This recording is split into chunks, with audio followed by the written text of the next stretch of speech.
Halo semuanya, kita akan membahas hubungan antar lembaga negara sesuai dengan Undang-Undang Dasar Negara Republik Indonesia tahun 1945. Pembahasan materi. Yang pertama, hubungan MPR dengan DPR dan DPD. Yang kedua, hubungan DPR dengan Presiden, DPD, MPR, dan MK. Yang ketiga, hubungan DPD dan BPK. Yang keempat, hubungan MA dengan lembaga negara lainnya. Yang kelima, hubungan Mahkamah Konstitusi dengan lembaga negara lainnya. Apa itu lembaga negara? Lembaga negara terdiri dari beberapa institusi yang memiliki tugas dan tanggung jawab tertentu untuk menjaga keseimbangan dan kelancaran pemerintahan. Contoh lembaga negara di Indonesia termasuk Majelis Permusyawaratan Rakyat atau MPR, Dewan Perwakilan Rakyat atau DPR, Presiden dan Mahkamah Konstitusi atau MK, dan Badan Pemeriksa Keuangan atau BPK. Lembaga negara adalah organisasi atau badan yang dibentuk oleh konstitusi atau undang-undang untuk menjalankan fungsi-fungsi pemerintahan dan melayani kepentingan publik dalam suatu negara di Indonesia. Masing-masing lembaga ini memiliki peran yang saling melengkapi dalam sistem ketatanegaraan untuk memastikan bahwa prinsip-prinsip demokrasi, hukum, dan keadilan dapat ditegakkan dengan baik. Hubungan MPR dengan DPR dan DPD. MPR, DPR, dan DPD merupakan lembaga legislatif yang dipilih rakyat melalui pemilihan umum setiap 5 tahun sekali. MPR diatur di dalam pasal 2 dan 3 dalam Undang-Undang Dasar Negara Republik Indonesia tahun 1945. Sedangkan DPR diatur di dalam pasal 19 sampai 22 dan DPD diatur di dalam pasal 22C dan D.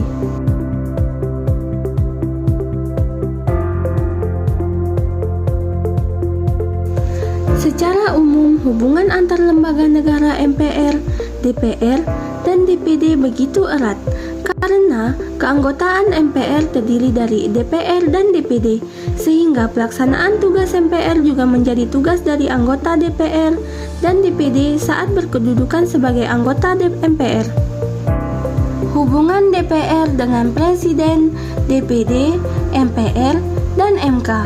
Hubungan DPR dengan Presiden, DPD, MPR, dan Mahkamah Konstitusi terlihat dalam hubungan tata kerja sebagai berikut. Yang pertama, menetapkan undang-undang. Kekuasaan DPR dalam membentuk undang-undang harus mendapatkan persetujuan Presiden. Dalam pembentukan undang-undang, DPD juga berwenang untuk ikut mengusulkan, membahas, dan mengawasi undang-undang yang berkaitan dengan otonomi daerah.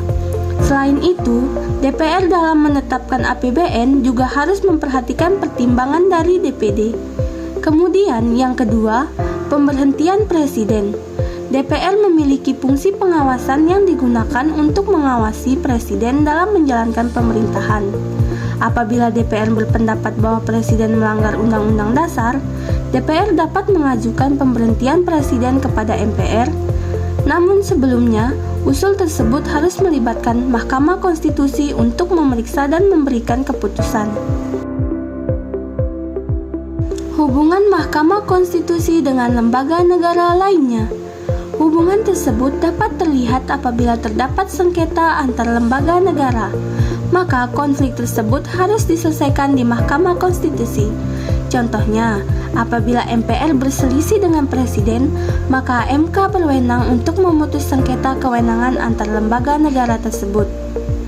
Mahkamah Konstitusi diatur di dalam pasal 24C yang salah satu wewenangnya yaitu memutus sengketa kewenangan lembaga negara.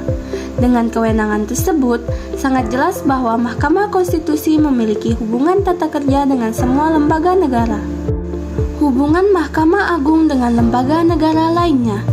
Di sini kita dapat melihat hubungan Mahkamah Agung dengan beberapa lembaga negara. Yang pertama, Mahkamah Agung dengan Presiden. Presiden memperhatikan pertimbangan Mahkamah Agung dalam memberikan gerasi dan rehabilitasi. Kemudian, Mahkamah Agung dengan Mahkamah Konstitusi. Mahkamah Agung memiliki 3 orang hakim konstitusi. Selanjutnya, Mahkamah Agung dengan Komisi Yudisial dan DPR. Hakim Agung diusulkan oleh Komisi Yudisial kepada DPR untuk mendapatkan persetujuan. Dan Mahkamah Agung dengan Komisi Yudisial. Komisi Yudisial menegakkan kehormatan, keluhuran martabat, dan perilaku hakim.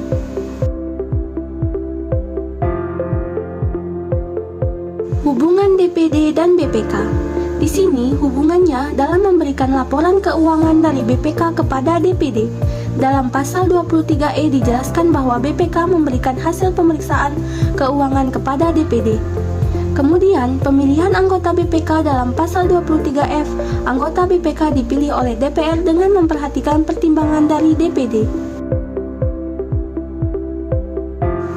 Kesimpulan, Undang-Undang Dasar Negara Republik Indonesia tahun 1945 menjadi dasar hukum hubungan antar lembaga negara. Sistem ketatanegaraan menganut prinsip checks and balance. Tidak ada lembaga negara yang lebih tinggi, semua saling mengawasi dan bekerja sama. Amandemen Undang-Undang Dasar memperkuat demokrasi dan pembagian kekuasaan yang seimbang. Hubungan antar lembaga negara bertujuan untuk menjamin pemerintahan adil, transparan, dan berpihak kepada rakyat.